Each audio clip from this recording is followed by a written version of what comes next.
Okay, so we made it here to the shop. The car is on the lift. I am now unboxing all the GKtech parts.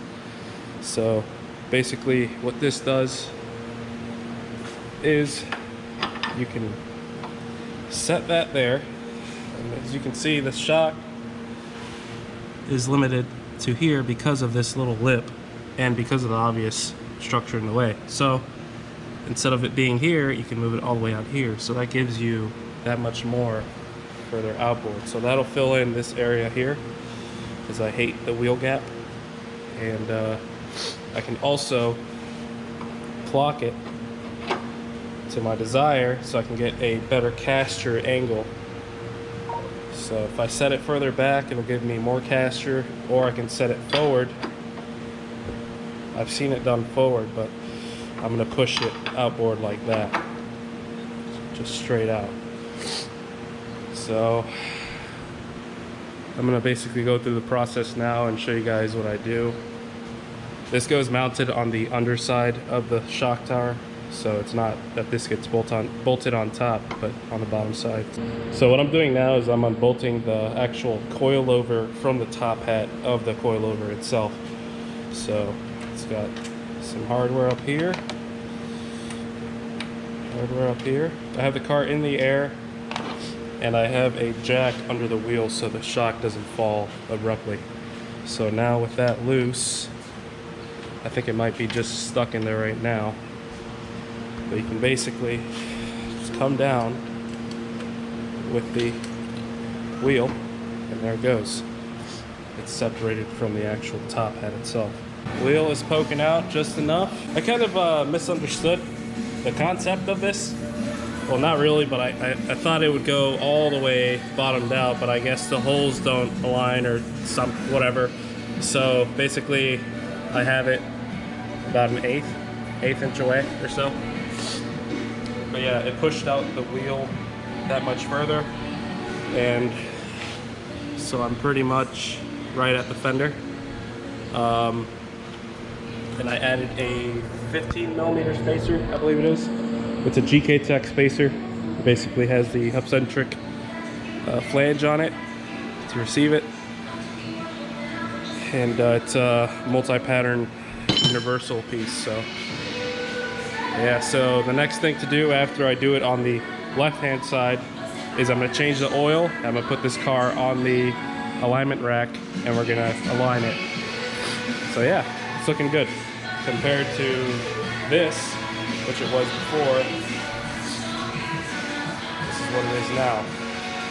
So yeah, I put some brake-in oil after assembling everything. The oil's still pretty fresh, but what I'm gonna do is I'm gonna switch it up for the Valvoline VR1. This oil, sorry, I have the sniffles, but this VR1 2050 oil is pretty amazing.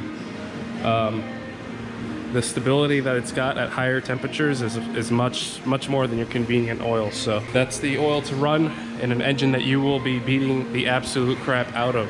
So I'm gonna grab a 14mm wrench now to open up the drain for the actual oil pan. So let me see if I can find one in this mess. There it is. Okay, so 14mm. Oh, also, since we're down up here on the lift, let's admire the oval exhaust that my buddy Charles did. It's oval all the way back up until it gets to the rear subframe. This was crushed. It's not a typical transition from a 3-inch to an oval. This is actually a 3-inch pipe that he crushed and basically made it fit the oval itself.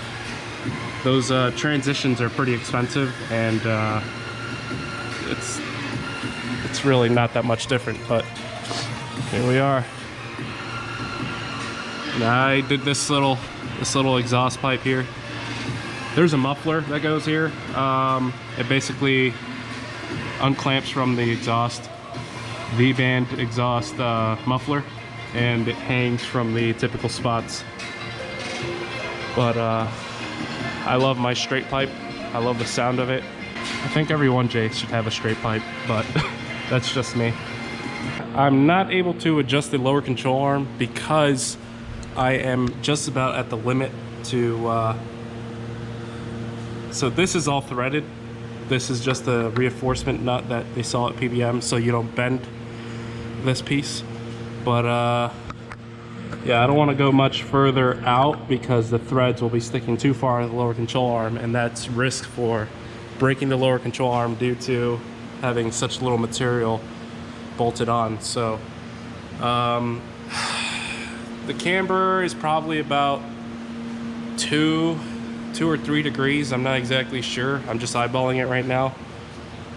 But the top took out some cambers, so I'm just gonna leave it like this for now until I can figure out what it is that needs to be done for this lower to go out a little bit further. So that way I can adjust all the camber at once when it needs to be, so I don't put too much here. And then yeah, so that's pretty much it for the bottom of the car right now. I drained the oil. I didn't change the oil filter because it's still recently new. Now that that's done and over with, now we gotta go grab the trailer so we can get ready for tomorrow's dyno. It's nerve-wracking. I don't know what's gonna happen. This could be make it or break it. I'm either gonna make 500 and bust, or it's gonna bust before 500 or any number. But I think what I'm gonna be doing tomorrow is I'll probably get it up to like 450. Probably try and get the horsepower number to like 450. Leave it at 450 until I get E85, because my tuner was only thinking I wanted to do 93, so E85 will have to wait for another day. Tomorrow is just going to be a 93 tune. The car will be running again, so I'll be happy with that. We'll see what happens. Please subscribe to my shitty YouTube channel. It's not that great. There's not much going on other than regular car guy stuff. This is the life that we live. So alright guys, I'll see you.